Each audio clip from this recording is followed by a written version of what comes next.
మనము ఒకప్పుడు అంటే పాప కార్యాలను చేస్తాం, కానీ క్రీస్తు మన కొరకు చనిపోయాడు కనుక, క్రీస్తు మనల్ని విమోచించాడు కనుక, దేవుని బిడ్డలుగా చేసాడు కనుక, మనం ఒకరి పట్ల ఒకరు ప్రేమ అనురాగాలు మనము కలిగి ఉండాలి. ఇంకొక మాట అక్కడ చూద్దాం. చివరిగా రోమపత్రిక 12వ అధ్యాయము 9వ వచనంలో ఒక మాట మనం చూస్తూ ఉన్నాం. రోమపత్రిక 12వ అధ్యాయము, మీ ప్రేమ నిష్కపటమైన, అంటే మన ప్రేమ ఎలా ఉండాలంట? నిష్కపటమైనదై, స్వార్థము లేనిదై, మంచిగా మన ప్రేమ మన పొరుగు వారి పట్ల మనం చూపించాలి. చూడము, చెడ్డదాన్ని మనం అసహించుకోవాలి. ఈ లోకంలో ఏదైతే చెడ్డది అనుకున్నామో ఆ చెడ్డదాన్ని మనము అసహించుకునే వారిగా ఉండాలి. ఆ మంచిదాన్ని మనం హత్తుకునే ఉండాలి. సహోదర ప్రేమ విషయంలో ఒకరి యందు ఒకరు అనురాగము కలిగిన వారై ఒకరిని ఒకరు గొప్పగా ఎంచుకుని, ఎప్పుడు కూడా మనము మన పొరుగు వారు మనకన్నా గొప్పవారుగా ఎంచుకోవాలి. నేను గొప్ప, నా పిల్లల గొప్ప, లేదా నా భర్త గొప్ప, నా భార్య గొప్ప అని మన గొప్పలు మనం చెప్పుకోవడం కాదు. మన ఎదుటి వారి కుటుంబం చాలా మంచిది అనే స్వభావాన్ని నువ్వు కలిగి ఉండాలి. ఎప్పుడు క్రీస్తు కుమారుడిగా కుమార్తెగా నువ్వు బ్రతికినప్పుడు. అంతేగాని నీ గొప్పలు మనం చెప్పుకోవడం కాదు. నేను ఎలాగా వాళ్ళగా, నా భర్త ఎలాగా, నా పిల్లలుగా చెప్పడం కాదు. నా ఎదుటి వారి కుటుంబం నా కుటుంబం కన్నా గొప్పది, వారి పిల్లలు గొప్పవారు, వారి కుటుంబం ఎంతో ఉన్నతమైనదని మనం ఎప్పుడు కూడా మన పొరుగు వారిని మనము గొప్పగా చూడాలి. క్రైస్తవ విశ్వాసులు ఎప్పుడు కూడా మన గొప్పలు మనము చెప్పుకోవాలి. మన గురించి వేరే ఒకరు చెప్పాలి, మన గురించి వేరే వాళ్ళు చెప్పాలి. ఇందాక మామూలుగా ఎవరు కూరగాయలు అమ్ముకుని అతను వచ్చాడు. ఏమంటే పాస్టర్ గారు మామూలుగా ఏదో పేరు చెప్పండి, అందువల్ల పేరు చెప్పాడు. ఎవరన్నా పాస్టర్ గారు అన్నా, పాస్టర్ గారు కదండి పూజారి గారు అన్నాను. పూజారి గారు నన్ను ఎందుకు అడిగారు బాబా అంటే, నేను కంగారు పడుతూ అడిగితే ఆయన అన్నాడంట, 4:30కి ఆ పాస్టర్ గారు 4:20కి ప్రార్థన చేస్తారు. అసలు ఆయన ఎవరు? ఆయన మా ఊళ్ళో ఎంతమంది పాస్టర్లు ఉన్నాడు, ఎవరు కూడా ఆ టయానికి లేచి గ్రామాల గురించి సంఘాల గురించి ఎవరు ప్రార్థన చేయడు. ఆయన ఎవరయ్యా అని ఆ కూరగాయలు అమ్మాడు. అంటే ఎవరైనా పోదని నాకు ఆశ్చర్యం వేసింది. నిజమేనండి చెప్పేది? దగ్గర కూరగాయలు ఉంటామని ఒకవేళ చెప్పినాం అనుకున్నాను మనసులో. కదండి బాబు నిజమేనండి అని. అంటే చూడండి, అంటే ఒక మన గొప్ప మనము చెప్పుకోవడం కాదు. ఒక అన్యుడు ఒక క్రైస్తవుల కోసం చెప్పాడంటే సాక్ష్యం నా జీవితంలో చాలా సంతోషం వేసింది. అంటే ఎప్పుడు కూడా మనం చేసింది మన పొరుగు వారు చెప్పుకోవాలి, అంతేగాని మన గురించి మనం చెప్పుకోవడం కాదు. కాబట్టి అందుకనే ప్రతి విషయంలో కూడా మన పొరుగు వారి పట్ల మనం ఎప్పుడు కూడా గౌరవంగా చూడాలి, వారిని ప్రేమగా చూడాలి, ఆప్యాయతగా చూడాలి, అనురాగ రహితులుగా మనం ఉండాలి. ఇంకా ఆయన కొన్ని మాటలు అక్కడ చూస్తున్నాం. ఆసక్తి విషయంలో మాన్యులు కాక ఆత్మయందు తీవ్రత గలవారే, ప్రభువుని సేవించుడి, నిరీక్షణ గలవారే, సంతోషించుచు, శ్రమయందు ఓర్పు గలవారై, ప్రార్థన యందు పట్టుదల కలిగిన వారై యునుడి, పరిశుద్ధుల అవసరంలో పాలు పొందుచు, చక్కగా ఆతిథ్యం ఇచ్చుచుండుడి, మిమ్మల్ని హింసించు వారిని దీవించుడి, శపించవద్దు, సంతోషించు, వారితో సంతోషంగా. అక్కడ మనం చూసినట్టు 18వ వచ్చిన వారికి ఇంటికి వెళ్ళిన చదువు. అంటే ఒక క్రైస్తవుడికి ఉండవలసిన లక్షణాలని కూడా అపోస్తలుడైన పౌలు రోమా సంఘానికి తెలియజేశారు. కాబట్టి మనం ఎలా ఉండాలి, దేవుని బిడ్డలుగా మనం ఉన్నామంటే ఈ లక్షణాలన్నీ కూడా మనలో ఉండాలి. ఇందులో ఒకటి ఫెయిల్ అయినా మన దేవుని అవమానించిన వారంగా ఉంటాం.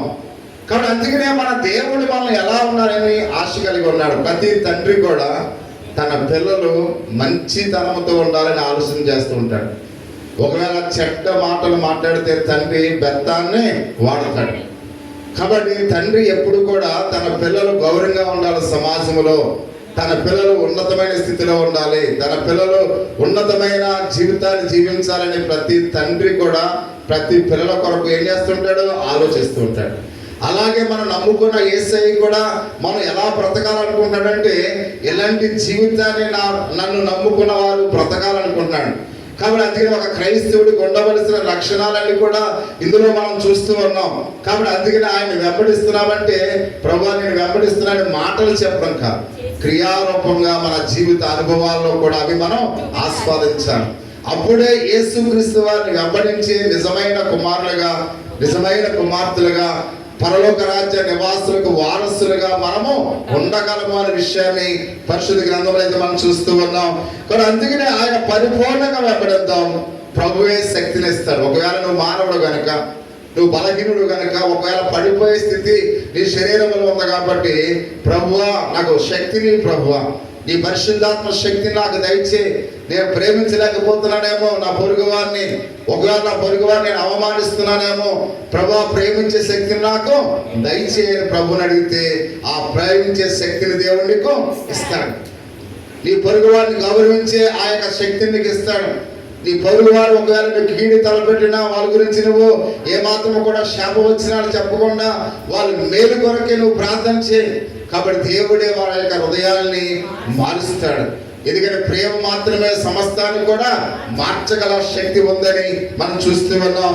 కాబట్టి పాపలోకములో మరియు దీని యొక్క బాధల ద్వారా ఇది నిజమైన నివాస స్థలము కాదని మనం జ్ఞాపకం చేసుకోవాలి ప్రియ సహోదరి సహోదరుడా.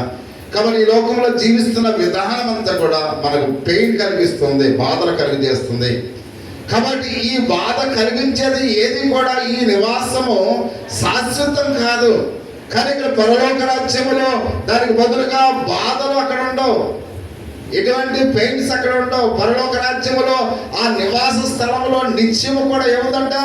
సంతోషం ఉంది, నిత్యము కూడా ఆనందం ఉంది, నిత్యము కూడా అక్కడ ఎటువంటి పగలు, ద్వేషాలు, అసూయ ఏమాత్రము కూడా అక్కడ ఉండవు. అటువంటి నివాస స్థలానికి మనం వెళ్ళడానికి ఇష్టపడదాం ప్రియ సహోదరి సోదరుడా. ఎందుకంటే ఈ పాపాన్ని అనుభవించి, బాధలు అనుభవించి, కష్టాలు అనుభవించి ఈ పాపలోకములో, ఈ గృహములో, ఈ నివాసములో మనం నివసిస్తూ ఇక్కడే మనం ఉండిపోయే వారంగా కాదు ప్రియమైన వారులారా. కాబట్టి అందుకనే మనం పరలోక రాజ్యములో సంతోషించడానికి ఆ మార్గాన్ని వెళ్ళుకుందాం. చూడండి, ఒక గదిలో ఒక 10 తాసుపాములు ఉన్నాయనుకోండి, నువ్వు ఇందులోకి వెళ్ళమంటే ఎవరైనా వెళ్తారా? ఎవరు కూడా వెళ్ళరు. ఎందుకని? అవి పాములు ఉన్నాయి, అవి కాటేస్తే మనం చనిపోతాం, లేదా పెయిన్ వస్తుంది, బాధలు వస్తాయి, నెమ్మది ఉండదు. కానీ ఇంకొక ఇంటిలో ఏమీ లేకుండా అక్కడ సంతోషంగా ఒక బిర్యానీ ఉందనుకోండి, ఆ యొక్క గదిలో మనం ఏ గదిలోకి వెళ్తాం? ఆ బిర్యానీ ఉన్న గదిలోకి వెళ్తాం. అలాగే ఈ లోకము పాములతో, విషసర్పాలతో నిండిన లోకం ఇది. కానీ పరలోక రాజ్యంలో ఇటువంటి బాధలు లేవు. అక్కడ నెమ్మది, సంతోషం, ఆనందం. కాబట్టి మనం దేనికోసం చూడాలి? ఆ సంతోషంగా ఉన్న పరలోకం వైపు చూడాలి. అందుకని ఈ పాప సంబంధమైన లోకం మీద మనం మనసు ఉంచకుండా మనం ఎల్లప్పుడూ కూడా సంతోషం ఉండే ఆ స్థలం వైపు చూడాలని యేసు ఆశపడుతూ ఉన్నాడు. ఆయన మన కొరకు దాన్ని సిద్ధపరిచాడు ప్రియమైన వాళ్ళు. ఇదైతే ఈ గృహాన్ని మనం సిద్ధపరచుకున్నాం, కానీ యేసయ్య సిద్ధపరిచిన గృహము శాశ్వతమైనది, అది సంపూర్ణమైనది, అది ఆనందాన్ని కలిగించే గృహాన్ని యేసయ్య మన కొరకు ఆయన సిద్ధపరుస్తూ ఉన్నట్లుగా మనం చూస్తున్నాం. విశ్వాస మన కన్నులతో ఆ గృహాన్ని మనం చూడాలి. యేసయ్య కడుతున్న ఆ గృహాన్ని మనం చూసినట్లయితే ఈ పాప సంబంధమైన గృహం వైపు మనం ఏమాత్రం కూడా చూడము అనే విషయాన్ని పరిశుద్ధ గ్రంథంలో అయితే మనం చూస్తూ ఉన్నాం. కాబట్టి అందుకనే అది చూడాలని యేసయ్య ఆశపడుతూ ఉన్నాడు. ఈ కన్నులు భూమి వైపు కాకుండా పరలోకములో ఆయన కడుతున్న గృహం వైపు నువ్వు చూడాలని యేసయ్య ఆశపడుతూ ఉన్నాడు. కాబట్టి ఈ ఉదయాన్ని మనం దేని వైపు చూడడానికి ఇష్టపడుతున్నాం? పరలోకం వైపు, ఈ లోకములో? ఎందుకంటే మనం ఎదురు చూస్తున్న ఆ లోకము కొత్త లోకము, మన నిరీక్షణ దాని వైపే ఉండాలి ప్రియ సహోదరి సోదరుడా. మన నిరీక్షణ అంతా కూడా ఆ కొత్త గృహం వైపే ఉండాలని ఆయన ఆశ కలిగి ఉన్నట్లుగా మనం చూస్తూ ఉన్నాం. అయితే ఈ లోకము మనకు ఆహారము, అలాగనే మన బట్టలు, ఆరోగ్యం గురించి తప్పగా మనం ఆలోచించాలి. ఎందుకంటే అది వాస్తవమే, కానీ మన జీవితాలు అది మాత్రమే ప్రాముఖ్యమైనవి కాదు. ఎందుకంటే ఈ లోకంలో జీవించాలంటే ఆహారం కావాలి, వస్త్రాలు కావాలి, కాబట్టి మనం అన్నీ కావాలి, ఇవన్నీ కూడా వాస్తవమే. కానీ అదే మనకు ప్రాధాన్యత కాదు, దేవునికి కూడా ప్రాధాన్యత ఇవ్వాలి, ప్రథమ స్థానం ఆయనకు ఇవ్వాలి. కాబట్టి అందుకనే ప్రియ సహోదరి సహోదరుడా, దేవుడు చెప్తున్నాడు, మనం ఆయన పిల్లలు కనుక ప్రతిరోజు కూడా ప్రభువు మన పట్ల ఆయన కేర్ తీసుకుంటాడు. ఇప్పుడు ఇక్కడ నా పిల్లలు ఉన్నారు, మీకు చెప్తేనే మీ నాన్న ఇడ్లీ తేడు, మీరు చెప్పకపోయినా మీకు ఇడ్లీ తెస్తాడు. మీకు బట్టలు కావాలని మీ తల్లిదండ్రులు కొంటారు. మీరు చెప్తేనే నా బట్టలు కొనమంటేనే మీకు కొనరు. తల్లిదండ్రులు మీకు బట్టలు కొంటారు. మీకు పుస్తకాలు కొనమంటేనే మీకు కొనరు. పుస్తకాలు ఏం కావాలో వాళ్ళు కొంటారంటే తండ్రి మీ బట్టలకు కేర్ తీసుకున్నాడు కాబట్టి మీకు ఏం కావాలో ఆయనకి తెలుసు. అలాగే మన పరలోకపు తండ్రి కూడా ఆయనకి తెలుసు నీకు ఏం కావాలో, నువ్వేం అవసరంతో ఉన్నావు ఆయనకి తెలుసు. అందుకని మనం ఆయన మీద ఆశ కలిగి ఉన్నప్పుడు ఆయన ప్రతీది కూడా మనకు ఇస్తాడు. కాబట్టి నమ్ముట నీ వలనైతే సమస్తమును కూడా సాధ్యమే. ఈ ఉదయకాల సమయంలో ప్రభువా ఈ అవసరంతోనే ఉన్నానని ప్రభువు సెలవిస్తే ఆ అవసరాన్ని ఆయన వెంటనే తీర్చడానికి ఇష్టపడుతూ ఉన్నాడు. కాబట్టి అందుకనే ప్రతి విషయంలో కూడా మనం ఆయన మీద ఆధారపడదాం, మనం ఆయన్ని నమ్ముకుందాం. ఏం కావాలో యేసయ్యను మనం అడుగుదాం. ఆరోగ్యమైన, ఆస్తిపాస్తులైన, ఉద్యోగమైన, వ్యాపారమైన, ఆరోగ్యమైన ప్రతీది కూడా దేవుడు మనకు సమృద్ధిగా ఇవ్వడానికి ఆయన ఇష్టపడుతున్నాడు. ఎప్పుడంటే ఆయన రాజ్యమును నీతిని మొదట మనం వెతికినప్పుడు, దేవుని సన్నిధిని మనం మొదట వెతికినప్పుడు మనకి ఏది కావాలో అన్ని కూడా ఆయన మనకు ఇచ్చేవాడుగా ఉన్నాడు. ఎందుకంటే మనం అయోగ్యమైనప్పుడు కూడా ప్రభు మనకి ఇస్తూ ఉన్నాడు. అవన్నీ కూడా మనకి ఇవ్వడానికి మనం ఎవరు కూడా పాత్రలు అయోగ్యమై ఉన్నాం. అయినప్పుడు కూడా దేవుని ప్రేమ చెప్పున, దేవుని కృప చెప్పున మన అక్కర్లన్నీ కూడా ఆయన తీరుస్తూ ఉన్నాడు. అంత మాత్రమే కాకుండా కాబట్టి మన జీవితంలో సాతాని లోకములో మన జీవితాలు కలిగించే ప్రతి దుఃఖాన్ని కూడా తీసివేస్తున్నాడు.